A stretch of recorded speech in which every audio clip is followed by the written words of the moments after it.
On pense souvent bien connaître notre corps, mais est-ce qu'on s'est déjà vraiment penché sur notre organe le plus grand, celui qu'on ignore peut-être le plus? Aujourd'hui, on va explorer la peau, notre incroyable système de protection. Et on va voir que c'est bien plus qu'une simple enveloppe, c'est une véritable forteresse vivante. Alors, pour commencer, un chiffre qui change tout de suite la perspective. En moyenne, la peau d'un adulte pèse 5 kilos. C'est notre organe le plus lourd, loin, mais alors très loin devant le foie ou le cerveau. Rien que ça nous force déjà à la regarder un peu différemment, non?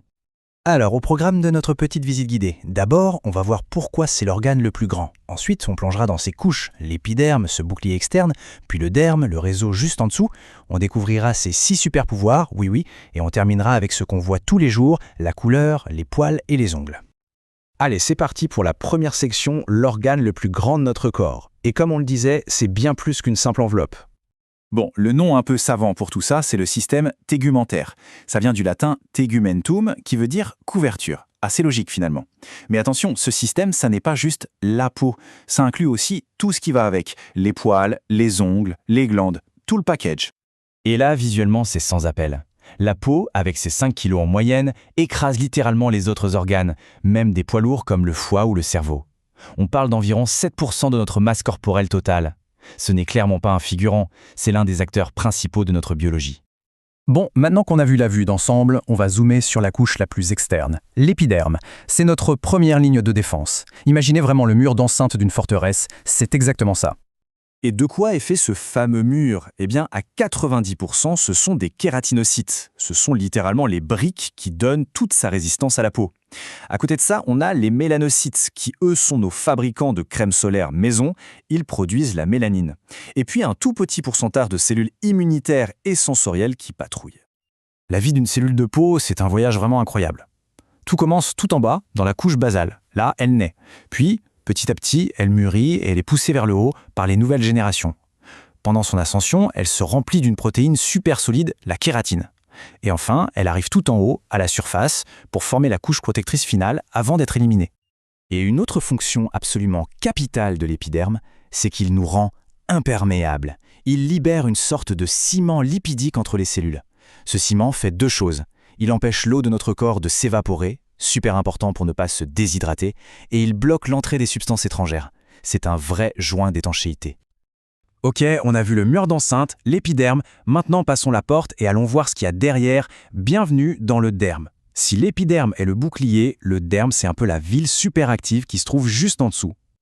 Et là, dans le derme, c'est une véritable ruche.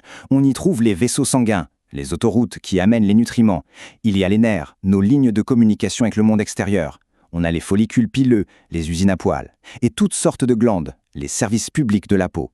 Et tout ce petit monde tient grâce à un échafaudage de fibres, de collagène et d'élastine, qui donne à la peau sa solidité et sa souplesse. Ce derme est lui-même divisé en 2 couches, 2 quartiers si on veut. Juste sous l'épiderme, il y a le derme papillaire. C'est la zone de contact, remplie de capteurs pour le toucher fin, la douleur, la température. Et plus en profondeur, on a le derme réticulaire. Lui, c'est la structure de soutien avec un réseau super dense de collagène et d'élastine qui donne à la peau sa résistance et son élasticité. Ok, maintenant qu'on a fait le tour de l'architecture, on va s'intéresser à ce que fait la peau au quotidien. Et vous allez voir, elle a de véritables super-pouvoirs. C'est parti pour découvrir les nombreuses missions de cet organe vital. Alors la grande question, concrètement, à quoi elle sert cette peau? Qu'est-ce qu'elle fait? Parce qu'on l'a compris, ce n'est pas juste une barrière passive, c'est un organe incroyablement actif qui bosse non-stop pour maintenir notre équilibre. Et ses fonctions clés sont super variées. On a bien sûr la protection, mais aussi la thermorégulation, c'est notre climatiseur interne, c'est aussi un réservoir de sang, un centre de sensation, un système d'excrétion et d'absorption, et même une usine à vitamine D. On va en regarder quelques-unes de plus près. Première fonction, la thermorégulation. On connaît tous ça, quand il fait trop chaud, que se passe-t-il? D'abord, les glandes sudoripares se mettent au travail et produisent de la sueur. En s'évaporant, elle nous refroidit. Et en même temps, les vaisseaux sanguins de la peau se dilatent pour laisser la chaleur s'échapper. Malin, non? Mais bien sûr, quand il fait trop froid, c'est exactement l'inverse qui se produit. Les vaisseaux sanguins se contractent, ils se resserrent pour garder le sang chaud à l'intérieur et limiter au maximum la perte de chaleur. Ça permet de conserver l'énergie pour les organes vitaux. Un autre fait assez bluffant, la peau sert de réservoir de sang. Le derme, à lui seul, peut contenir jusqu'à 10% de tout le sang de notre corps. C'est une réserve stratégique. Par exemple, si on fait un effort intense, ce sang peut être redirigé vers les muscles qui en ont besoin. Et enfin, parmi ses nombreux talents, la peau est une véritable usine à vitamine D. C'est simple, quand on s'expose aux rayons UV du soleil, la peau lance le processus de fabrication de cette vitamine qui est juste essentielle pour notre santé, notamment pour bien absorber le calcium et garder des os solides. Allez, après avoir exploré toutes ces fonctions un peu invisibles mais vitales, on va maintenant s'intéresser à ce qui se voit, ce qui saute aux yeux, la couleur, les poils et les ongles. Eux aussi font partie intégrante du système tégumentaire.